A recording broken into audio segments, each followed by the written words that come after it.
It's beautiful to be a human being. It's amazing. It's powerful to have consciousness, and to the vast of what we can attain, and what we can change as human beings in comparison to the other species that are in our dimension. You know, we hold a lot of power in this dimension. You know, we are at the height of it, and it's beautiful when you start to look at that power, and then you want to learn that power, and then learn how to utilize that power.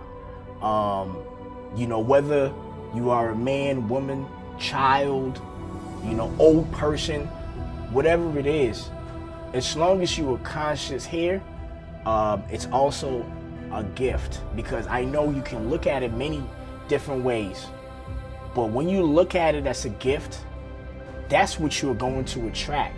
You know, the things that present themselves in that way. And it depends where you were born, where you come from, because all of that is going to, you know, add on to how you perceive life, this world, this consciousness, this present moment that we're in. You know, all the things that, you know, has transpired in your life, all the things that you have been involved in, the circumstance, the conditions that you were born in, and how you had to maneuver around that. All of it is going to impact how you see the world and how you see things, you know. But if you have faith, you know, if you have faith, you know, the belief that you may not know what exactly was going to happen, but you believe that you can attain. You believe that you can attain. You believe that you can get there, you know. And I use this word delusion, right? I say delusion is a superpower, because, you know, to think that your idea or whatever you're inventing is what the world should subscribe to, or what the world should listen to, live by, maneuver by, you know, that is a great delusion, to think that you're the guy, you have what it takes to change the world, to impact the world. That is a delusion, you know. I just like to use that word, but all in all, it's also being focused, laser focused, not looking at anything, and just believing in what you have, and having faith that, hey, this is my circumstance right now, but I believe there's a transition happening in my life based on everything that I'm putting together, you know. And I'm going to attain what I'm dreaming of.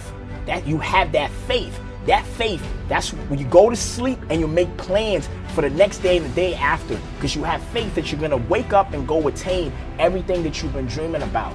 And we are in constant communication with the universe. We are always communicating with the universe. So when you want something, you are speaking to the universe. You know, and the universe is always going to look at you. It's like when you go to a job application and you say, hey, I want to be the top manager here.